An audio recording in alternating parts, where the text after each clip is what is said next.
Okay. Hi, welcome to season 2 for A Cunt's Guide to Peace. I often experience social anxiety, and this podcast has helped me a great deal in that regard. I couldn't be more grateful for the guests that I've had, that have been a part of the first season. It was just so much fun and chaotic and cool. So season 2 is going to be a little different. I've been listening to a lot of podcasts, and I'm filming this for the more visual people, but like as you can see, I'm super chill, and it's not as like dressy as the first season. This is more for you to like, honestly, I hope you're just listening to me and not watching me. But if you're a visual person, then that's cool. Then we have this too. But yeah, so I've always been a true crime gal, and especially fascinated with romance scams. And like give me a good catfish scandal and I'm sad. I'm hooked. I want to know what happened. In sobriety, which is what this podcast is developed for, it was supposed to be a podcast for the people like me who were starting out in sobriety and needed companionship because it was just so lonely, right? Because I had to like cut off a lot of people in my life, so it would stick. So I was like, I want to develop something for the me's, people that like the stuff that I like. And a part of my sobriety, honestly, was true crime, listening to true crime podcasts, Dateline and all that. Like I wake up 3 a.m. and watch murder / whatever. And I was like, I think this might be maybe an issue. I don't know, but I'm sober. So yay. I wrote a book. In a lot of this chaotic time, I wrote a book called A Cunt's Guide to Peace. That's why this is called that. I've yet to release it. It'll be out in 2026. Well, truthfully, it started out as a journal, over 300 pages of rambling, and I wrote my thoughts down on everything. But when those pages got looked over and worked on more with intention, there was a book there, and one of the chapters addresses what I call outdated genetic coding in both men and women that plays out in bizarre ways today. And that's what the whole second season is going to be about. So the outdated submissive genetic coding, I'm trying to sound all scientific. This is not like I made it up, but I have evidence. Like basically this whole season 2 is going to be my thesis. I'm just like that anal about things. The outdated submissive genetic coding in women being the impulse to submit to any man which we today often blame on the fear of being alone, when in truth it's actually darker than that.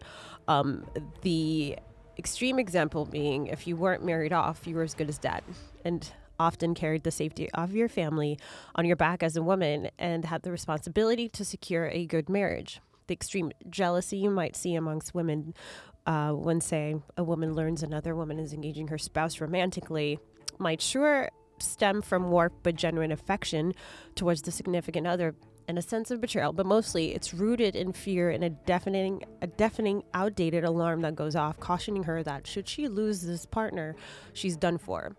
So, you might think back on people where they almost seemed crazed with the fixation of keeping a partner, and you're like, you do realize you seem a little crazy, right? You're not wrong. They are going crazy. The reason behind it is what I want to explore. So, of course, today in most parts of the world, the fact that you might be in serious trouble if you don't secure a partner, it's not true. Some parts, sure, yes. But should your boyfriend or husband end your relationship and pursue another, you might be heartbroken, but it'll rarely result in your entire life going up in flames, unless, of course, you are financially dependent on him, in which case, understandably, that alarm may not have been too outdated for you. In particular, you've repeated a pattern that's very old. But generally, it'll result in a broken heart, not a broken life, right? For men, you might have guessed it, that they too act on outdated genetic coding. Less evolved ones tend to listen to the coding that informs them that a woman must submit to them and don't bother questioning why they feel it so confidently today, even when they don't have anything to offer. Because they didn't have to have a lot to offer. They just needed to be a man. There's a perfectly logical reason behind it, much like the hairs on the back of our necks that stands when we're in the presence of a psychopath. In an episode of Dr. House, he suggested that we had Darwin to thank for that we normies tend to get the creeps around psychopaths or sociopaths when we start clocking their lack of remorse an impulse to manipulate those around them. The creeps we experience is an actual medical phenomenon and likely an evolved response to predators, which to me is much like women's evolved response to the ironically outdated genetic coding to submit to men to survive. By the time we developed that evolved response to what was killing us, men, the times started to change. You can see examples of the outdated genetic coding in both sides. I've picked up some cases I found proved my argument, and I can't wait to share it with you.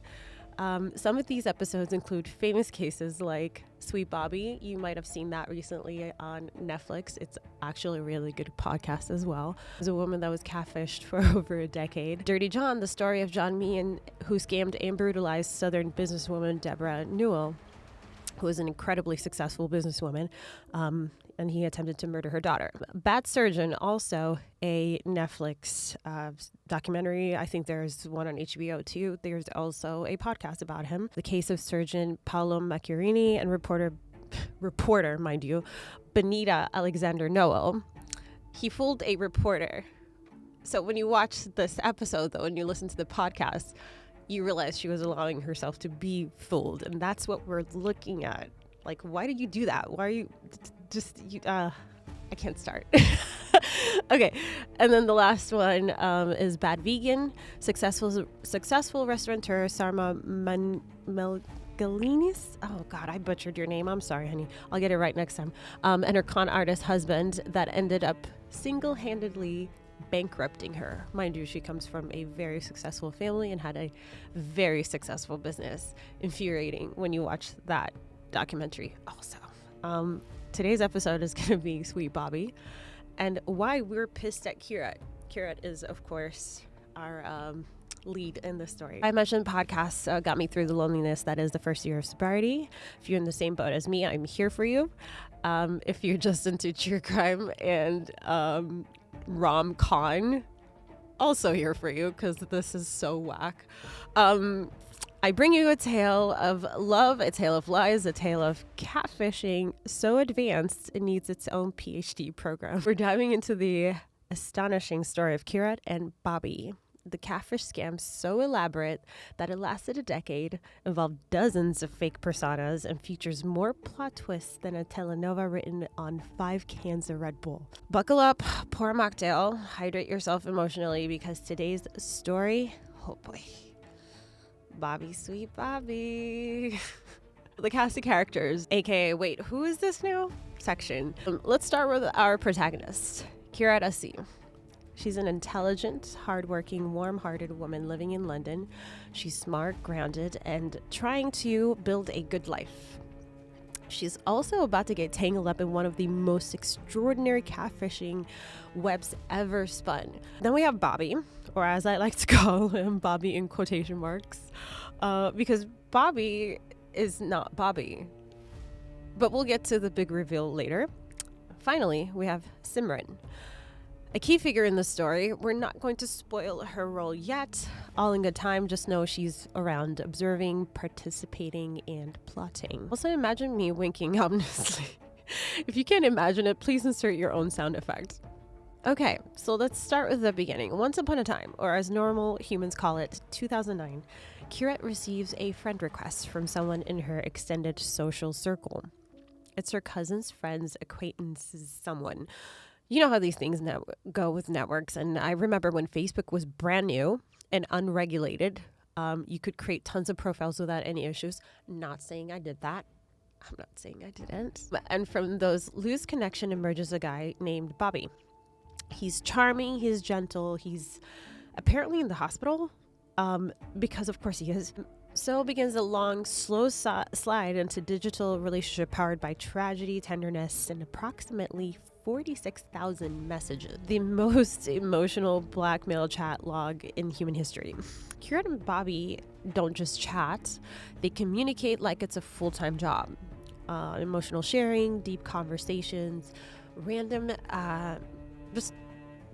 ramble, really.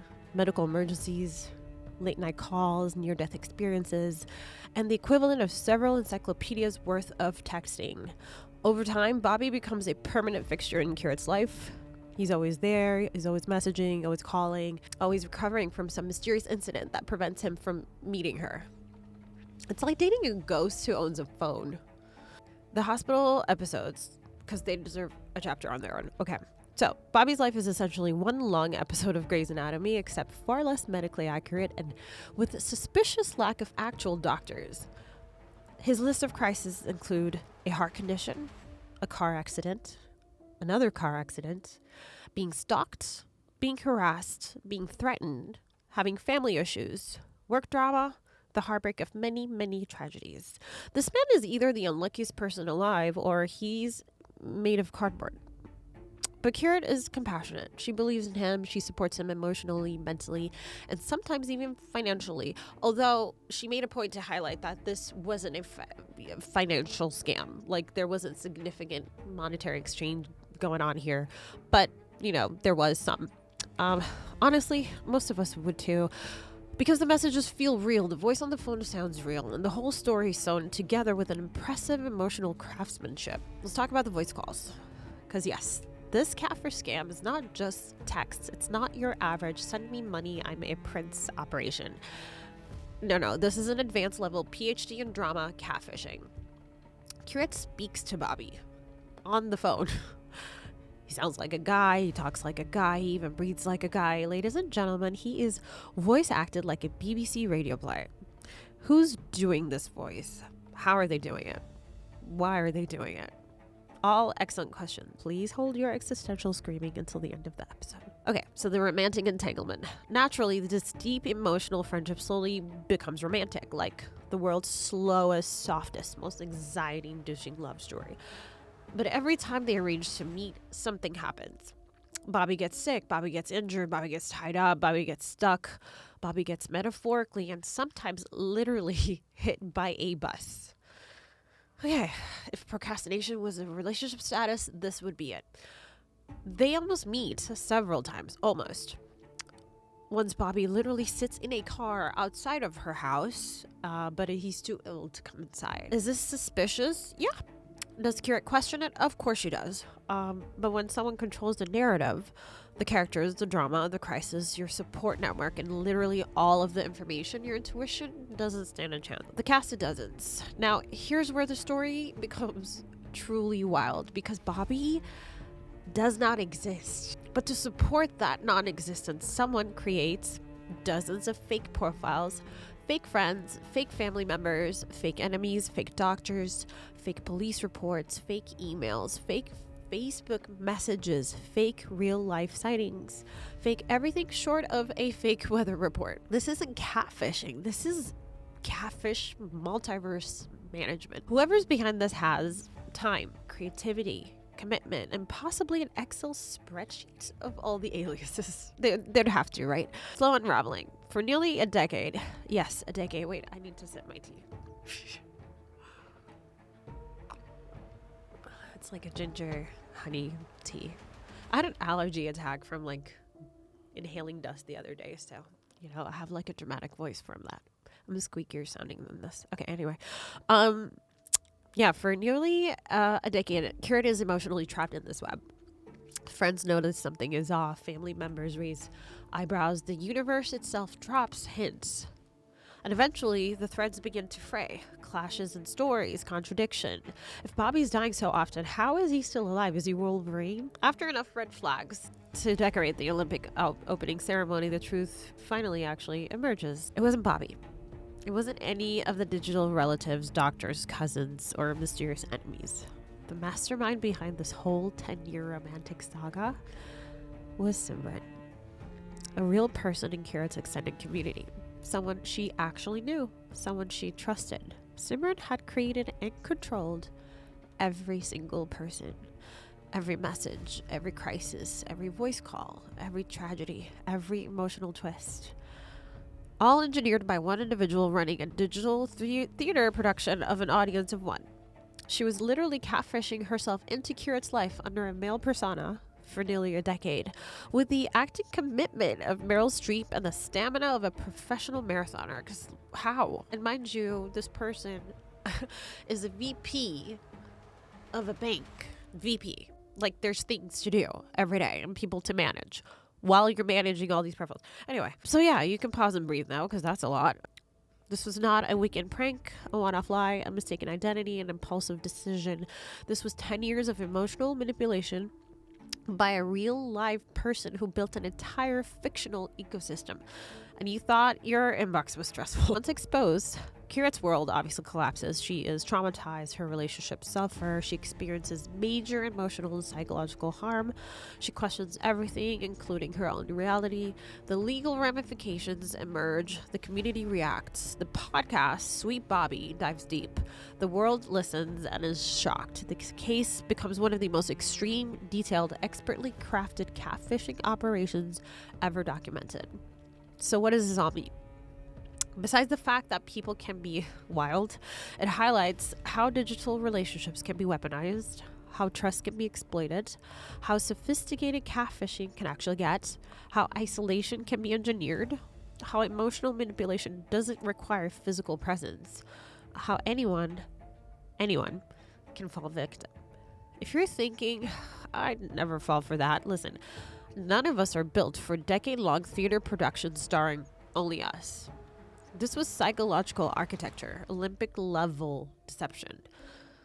So the final thoughts, the humor we need to survive this story. Let's lighten the mood, yeah? I'd like to present a few alternative titles for the saga. 10 Years of Catfish, the marathon nobody wanted, Bobby, and the 47 cousins that never existed. How to lose a girl in 10 years by not existing.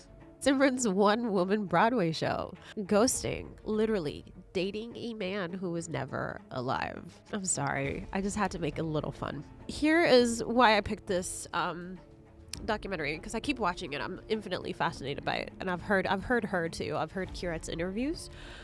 She's very smart. My initial thoughts when this happened was probably what a lot of women felt, which was like, you idiot. Like, I was very aggressive towards Kiret in my feelings. I felt like, what are you doing? Because like she hosts this radio station, right? And she's a very savvy woman, very modern savvy woman. So it felt a lot like selective stupidity. So I wanted to get into why I think the genetic coding played a part here, why it triggers us, what role her culture played, and just what I guess I would call the Kiret effect. Listeners, especially women, found themselves shouting at their headphones throughout Kiret's story because her decisions didn't just confuse us, they poked something old and uncomfortable in many of us. So enter what I call the outdated genetic coding theory. Not literal biology, more like inherited emotional software that hasn't been updated since the Bronze Age. 1. So outdated coding, the emotional echo of ancient pressures. For most of human history, a woman's survival depended on attachment to a man. We already established that, right? So being unmarried can mean being socially or economically vulnerable. Families relied on daughters to form stable unions. Losing a partner could destroy a woman's security and status. The kind of survival pressure leaves a mark, a deep instinctive alarm system that whispers, stay attached, don't risk losing him, don't destabilize the relationship. So you're like, what relationship? It was a catfish, but I'll get into that. Today, the alarm is outdated, but it still fires in moments of uncertainty or loneliness. It's not stupidity, it's evolutionary lag, though, right? The cultural pressure, the Punjabi Sikh layer is what Kiret is from. That's her family and her culture. It's Punjabi and Sikh. She wasn't just navigating through universal human psychology. She was also moving within the expectations of her Punjabi Sikh community, where, like many traditional cultures, ideas around marriage, reputation, and settling down can carry extra weight. This doesn't mean that all Punjabi or Sikh women are experience the same thing, but for many, the cultural messaging is familiar. Find a good match, be careful who you talk to, protect the family's reputation. Don't bring shame, don't fall behind while everyone else your age gets married. Even if no one says these things out loud, they circulate quietly in the background.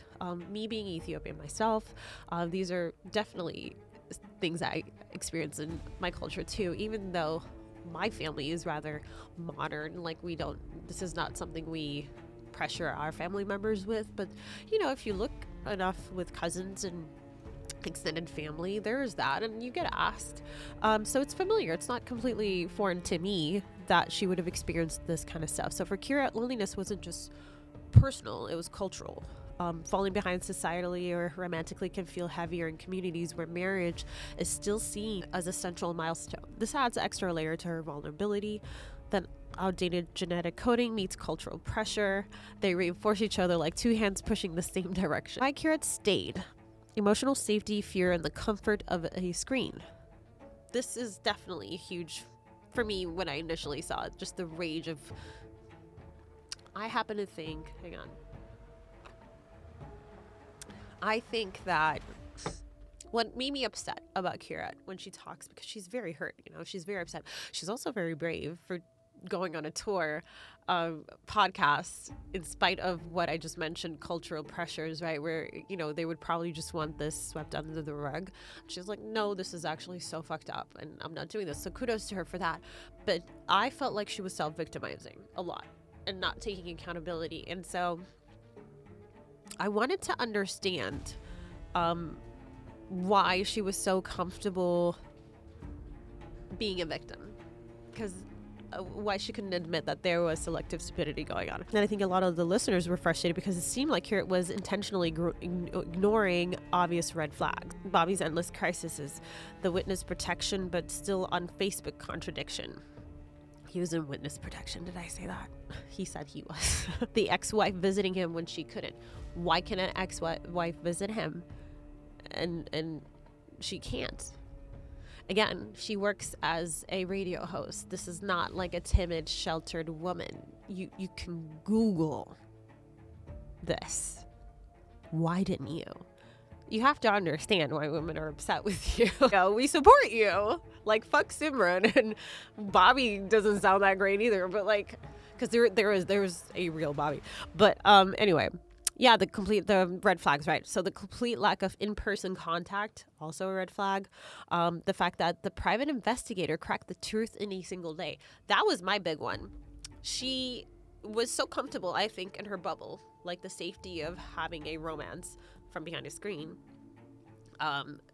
that when she decided she had enough and she'd been humiliated enough and her mental health had just reached a point of she was literally falling apart, she goes, maybe I should get a private investigator. And it took him a day to get the real Bobby's address.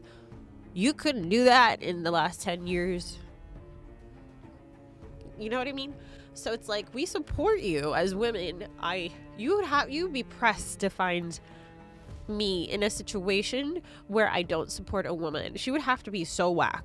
You'd have to be such a piece of shit for me to be like, you know what? I can't. I support Kira. I do. I think it's so humiliating that she went through this, but I think it's annoying that you won't own up to the fact that you were definitely just not exploring ways to make sure that you weren't being played. You liked it. You liked the idea of Bobby behind the screen. And you just say that. Say that that's why he dumbed down. I'm saying it's genetic coding. I'm helping you.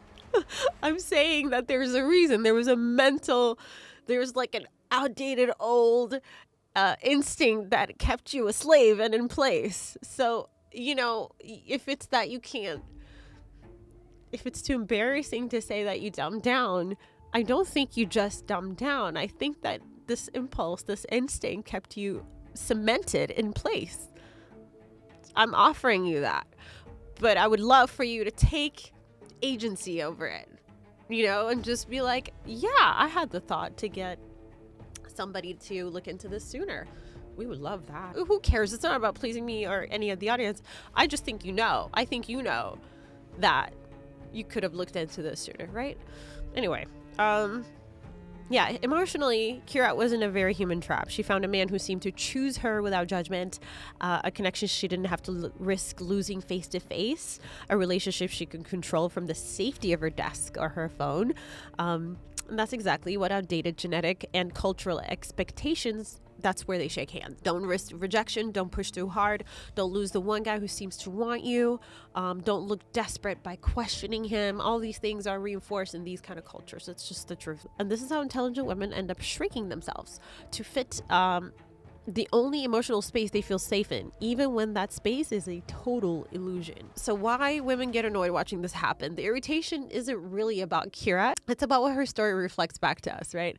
The fear of not being chosen, the social and cultural pressure to settle down, the shame of seeming too demanding or too suspicious, and not getting the approval of said man. Internalized idea that a woman must maintain harmony even at her own expense. The outdated alarm that tells women losing a man equals losing everything. Kira's situation became a mirror, and sometimes we don't like the reflections we recognize. The reason many people struggle with her story is not lack of sympathy or what was done for her, or the discomfort of watching someone just being ran over like that. Sense that she's able to stand entirely behind the injustice of her cousin's sociopathy or mental illness without reckoning with her own patterns of self-abandonment. What Simran did was cruel, disturbing, indefensible. There's no question that that deception was elaborate and emotionally violent. Yet accountability does not disappear simply because someone else behaved monstrously. Two truths can coexist. For nearly 2 decades, Kirat remained in a relationship with a partner who repeatedly left and returned. This is before the fake Bobby. This was a real guy. She was in a relationship for 18 years with somebody who never offered a ring. He would leave, come back, and she would be like, oh, okay, I'm available again. That dynamic did not begin, that dynamic of self-abandonment with a man who's not good enough or kind or worthy. It didn't begin with Bobby, preceded him. This is behavior you already had. And when a fantasy relationship appeared, one that required no physical risk, no vulnerability, no confrontation with reality, it fit nearly into an already familiar pattern of waiting, hoping, and enduring rather than choosing herself. In fairness, choosing yourself isn't encouraged in these kind of cultures, including mine. So I'm not like pointing and just saying everything is wrong with you have a beautiful culture, by the way. As do I. But there's stuff, there's pressures, there's clashes with where we are in modern society today. This is one of them. There's an uncomfortable truth here. The relationship with Bobby offered safety. It allowed intimacy without exposure, romance without rejection, devotion without demand. Within the confines of her own four walls, she could experience the idea of a perfect, accomplished man without having to test that illusion against the real world. The relief matters. Ignoring it does not honor her growth. It delays it. So what frustrates many women, I think, is not Kirat's victimhood, but what feels like selective blindness. She was not unintelligent, naive, or incapable. She was a successful broadcaster, socially adept, widely described as kind and perceptive. The catfisher was not especially clever, and Kirat was not exceptionally foolish. She was profoundly lonely, deeply hopeful, and desperate for love to finally work. And I think that's where the alarm kicks in. Don't know. I'm still working on it. But acknowledging that doesn't excuse Simran. It doesn't diminish the harm done. It simply restores Kirat's agency to her own story. And I think that's maybe what we're mad at. I think that's it. That's why we're annoyed. Like, we just want you to have agency.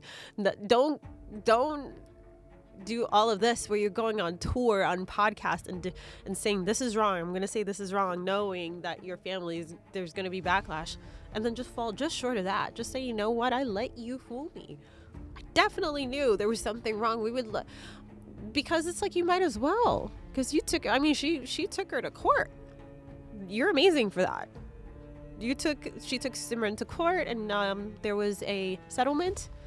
I think she had to pay her. She had to write an apology letter, albeit a quiet one. I think the letter is private, and she's not allowed to read it out loud or show it to people. We're not allowed to see it. So, Simran, you're an exceptional coward, I have to say. Like, I just want to say that. Like, you suck. It's so bad. But, so good for you, Kira, for that. And I just think I didn't see an episode where they analyzed why women are so pissed at Kira, even though all of this had happened to you. So I wanted to offer my perspective because I think I had an idea, and this is what I think it is. The clash of ancient coding and modern culture. You weren't foolish. She was human. She was also navigating the cultural expectation of Punjabi Sikh upbringing, which can intensify the stakes around relationship, reputation, and being seen as settled. Put that all together and you get outdated emotional coding plus cultural pressure, modern loneliness, digital manipulation, a perfect storm. I think that's it. I want to close with that. I'm Team Kira all the way. What? Yeah. That was my first example to enforce the genetic coding that I think is real. It's real, damn it.